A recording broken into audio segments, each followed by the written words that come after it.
If no problem, maybe our network still will be more complex. For example, if here is our topology, multiple VLAN, VLAN 10 and VLAN 20. Now use the VLAN, we can finish the communication within the same VLAN, right? Same VLAN can communicate with each other, but different VLAN cannot. But in this scenario, we still have another problem. We call it single point of failure. That means maybe this link is broken. PC1 and PC3 cannot communicate with each other. If the switch is broken, they also cannot communicate with each other. So how to solve this problem? Any suggestion? VSU. Yes? Any other solution? LACP? Yes. All of the solution is high available, right? So next part, I will explain one solution. How to increase the network high available and they still can relate with each other if one link is broken or one device is broken. So now maybe let's have a 10 minutes break. And within the break time, maybe we can do an exercise. It's a little tired because you already focused on the computer 1 hour, right? Okay, it should be come back. Hello, do you come back? Everyone? Yes. Yes. Do you finish the exercise? Because we still have 2 hours to do.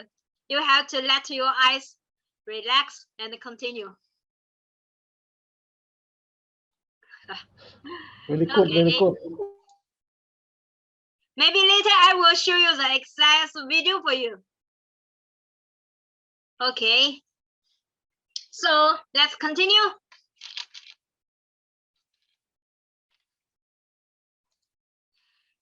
At the first part, we explain something about the switch function, right? How to forward and why we need the VLAN.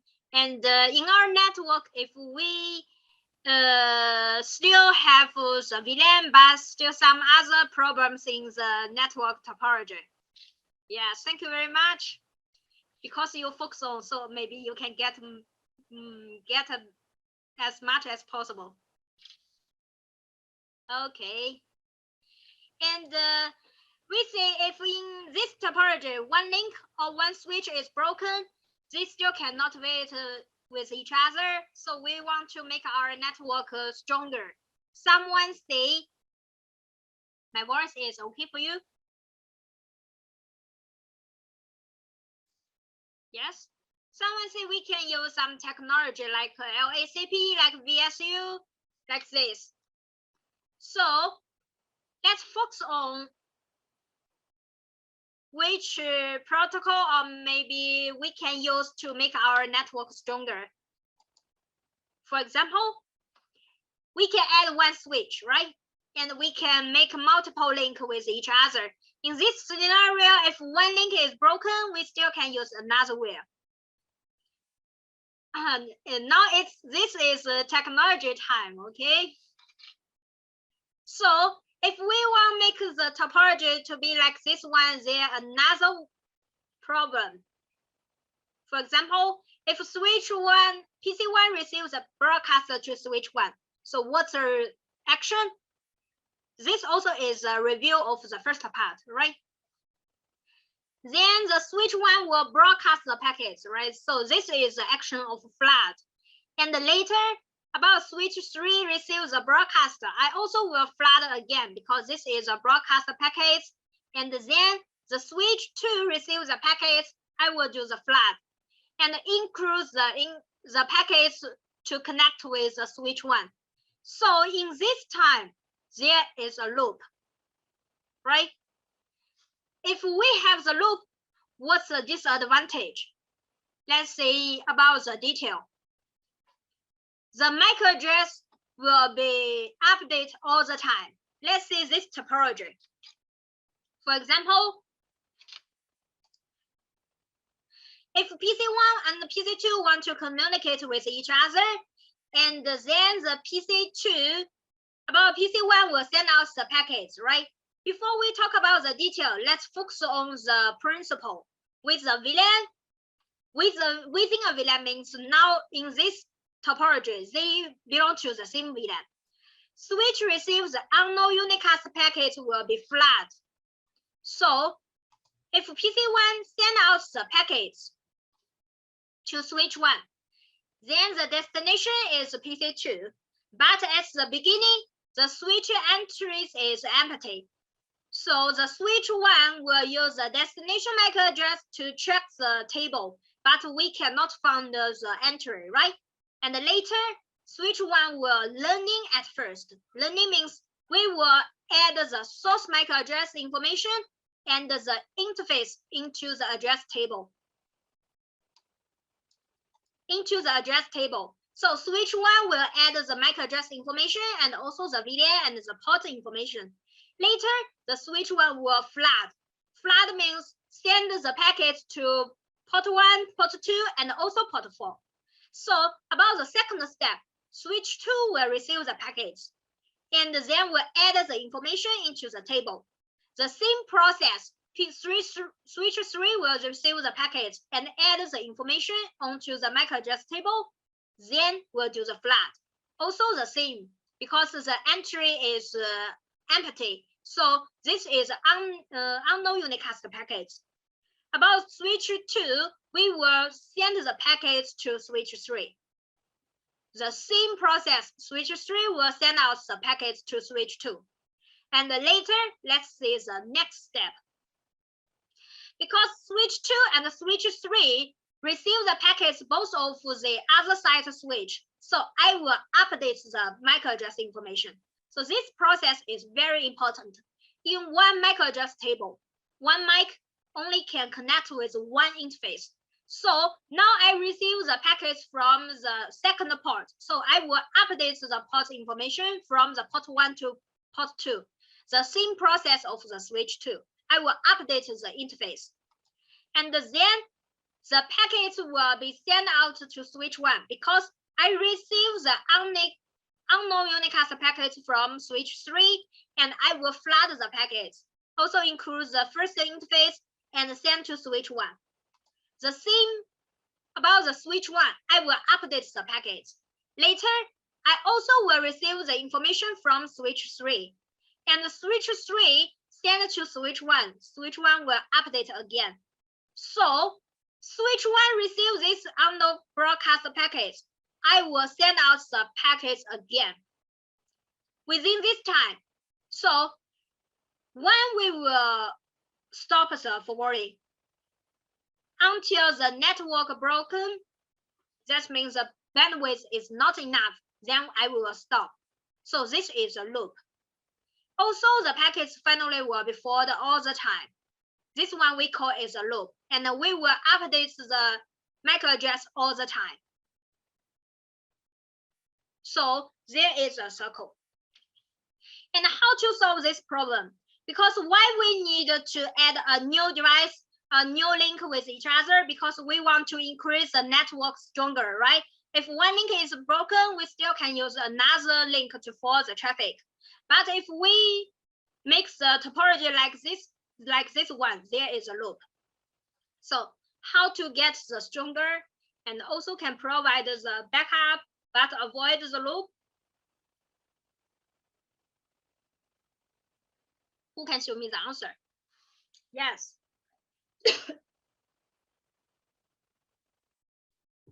There is a protocol for STP. We can deploy the STP. Actually, STP is used, for example, if the link, all of the link can work, we can logically to block the interface. Like this sentence. If we deploy STP, the logic blocking loop interface, that means, for example, like this topology, this interface will be blocked. Block means I will not forward the traffic, but the indicator still green. Okay, if one link is broken or one device is broken, we can make the interface to be forwarding data and then forward the traffic. So this is the function of STP. And then later, let's have a brief introduction about the STP. How to make the decision which interface should be blocked or which interface can work to forward the traffic. So how to decide? This belongs to the principle of STP. The process of STP, we have 4 steps. The first one, we have to select who is a root bridge. In one layer 2 broadcast domain, only one root bridge. We call it root. And all the other switch we call is non-root bridge. Bridge means switch. And about the non-bridge, we will select the RP root port. And this root port will close with the root switch.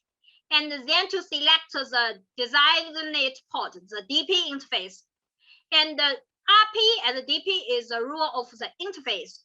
Root bridge and non-root bridge is the rule of the switch.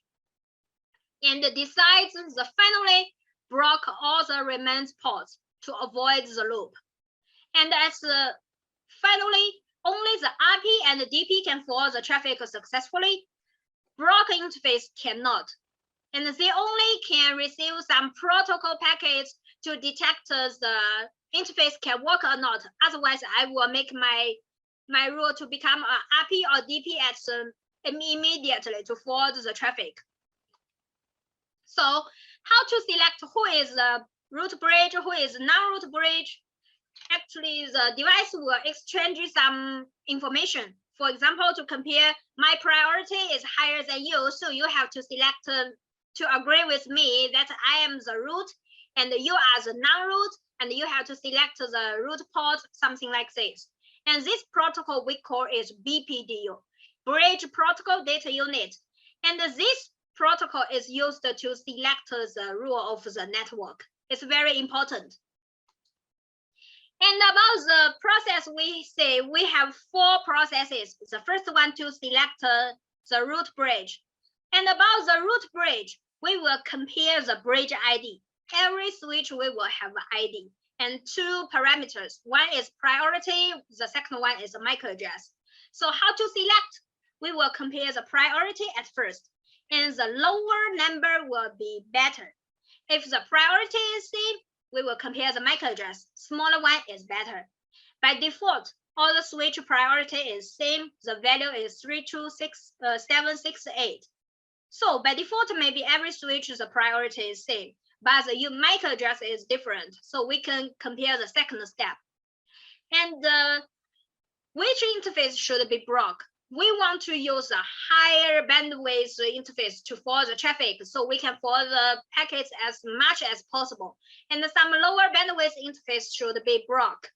So in this scenario, maybe you can direct it to change the priority to change, and finally to change the rules of the STP. And the command, how to change the priority? First, we have to select to enable the STP. The command is like this: spanning tree mode STP. Of course, we have another mode like ISTP, MSTP, something like this.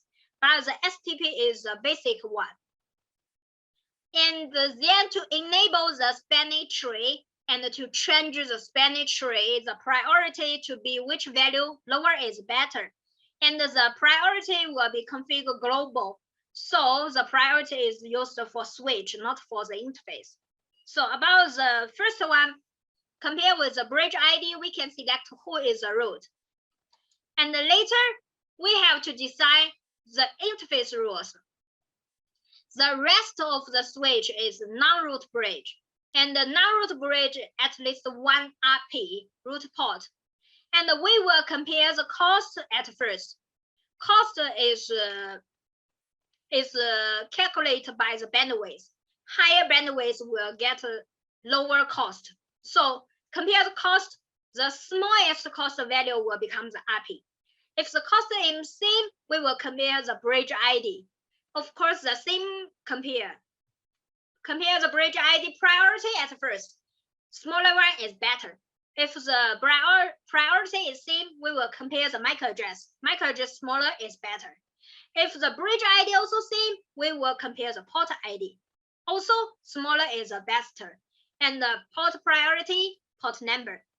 So we also can change the cost to select who will be the root port. For example, enter the interface to change the spanning tree, the cost value to become maybe 2000. Or maybe we can directly to change the port priority. So this is the second one. And the third one, we have to select the DP. Every link at least one DP. And this interface also can use to forward the traffic. Compare the cost at first, compare the bridge, and compare the port ID. And the parameter is same like the RP. And the last step, all the interface will block. So this is a process, how to select the STP, and who is a root bridge, who is a RP, who is a DP, and block.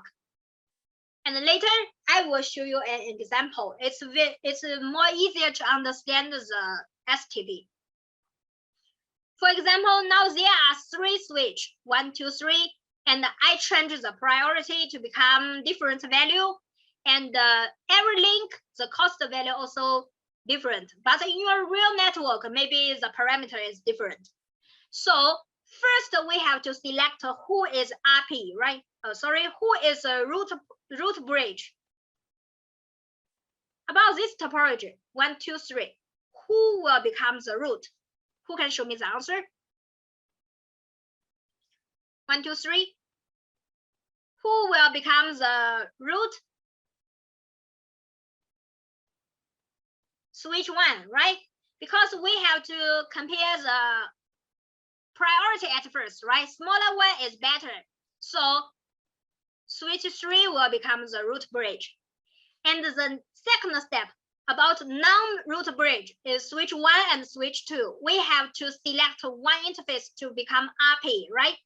So about switch 1, we have 2 interfaces to connect with the switch 3. Of course, actually we have 4 interfaces, but there are 2 interfaces to is used to connect with the terminal. So we only select the first interface and the second interface. Which interface will become the RP, root port? Directly interface to connect with 3 or the second interface to connect with switch 2. Who will become the RP? Root port. About switch 1? Should be no answer. We have to compare the cost value at first, right? One interface directly to connect with switch 3, the cost value is 100. But this interface to connect with the root bridge is 300 plus 200. The value is higher than 100. So the cost value 100 will become the IP. And the same process about switch 2 should be IP, right? Directly to connect with switch 3. And then we have to select who is DP. One link, at least one DP. So about switch 3, this link, one interface is IP, so the other interface will become DP. And about the same link, this is IP, so this will become DP. But about this link, which interface should be DP? Also, the first compare with cost value, right? This interface, the cost value is 100. This interface, the cost value will become 200. So smaller one will be better. So this interface will become DP. Then we will block the interface. Okay, we will block this interface. That means if all the link can work, all the devices can work, this interface cannot forward the traffic. At this time, how to forward the traffic? PC1 will send out the packet to the destination to switch 1. Switch 1 only will send to switch 3 because this link now we cannot forward the traffic. And the switch 3 will forward to switch 2. Finally, switch 2 send to the destination. So this is the normal scenario. But if this time the link between switch 1 and switch 3 is broken, let's say the process, we will enable this interface immediate 30 seconds later. That means this link also can be worked. And later, switch 1 send out the packets to switch 1. Switch 1 will use this link to forward to switch 2, and then forward to the destination. So this is a function of STP. We also can use the STP to get the backup configuration, and also we can avoid the loop. So this is the configuration, and we see about the rule. We have different one block. Finally, the port will be blocked, and all the other interface will become RP or DP. And all the interface we have different status: blocking time, listening, learning, and forwarding. And at the last, RP and DP will keep the state of forwarding, and the blocked port will keep the state of the blocking. But listening and learning only is the media process. So different status, they have different action. Two types. First, package for the BPDO is used to select the rule of the STP. The second one, learn MAC address, and finally to forward the data. And the different rule, we have different action. Blocked port, keep the blocking status, only can receive BPDO from other switch. This interface cannot send out the BPDO, cannot learn MAC address, cannot forward the traffic. And finally, the RP and DP will keep the forwarding state and receiving BPDO, sending BPDO, and also can learn MAC address, finally help us to forward the traffic. And in the media state, listening and learning. Listening time, we can receiving and sending. Actually, we receiving BPDO or sending the BPDO is used to calculate the STP, right? Learning forwarding, learning MAC address is used to finally to forward the data. Between the medium, we have the time limit of 15 seconds. So this also is a disadvantage of STP. The time is too long. This is a status. It's okay.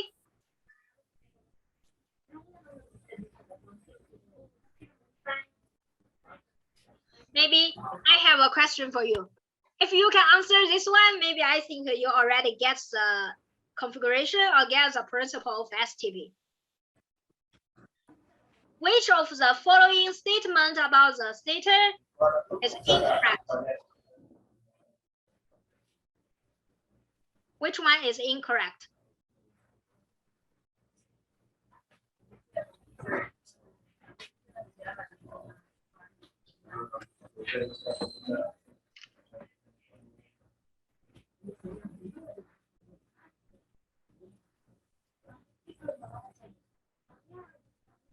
Yes. Already have the answer? A, right. A block interface. The wrong is blocked interface can receive the BPDO but cannot send out the BPDO, right? Why is they have to receive the BPDO? Because I have to make the detect. If the other side is cannot work, I have to enable my interface immediately to forward the traffic to provide the backup function. So the option A is wrong, but the rest of the other question is correct. It's easy for you to understand, right? The configuration of STP is very easy. Maybe you only need to enable STP, then they will select the root bridge and decide the BP, RP automatically. So you only to enable, it's okay. Yeah, it's blocked already, but this interface still can receive. Okay, so we see about the STP. One disadvantage is if you want to enable the block interface, we need time to wait, at least 30 seconds. It's very long. And another disadvantage of the real network. Sorry, I have to unmute the information at first. Yes.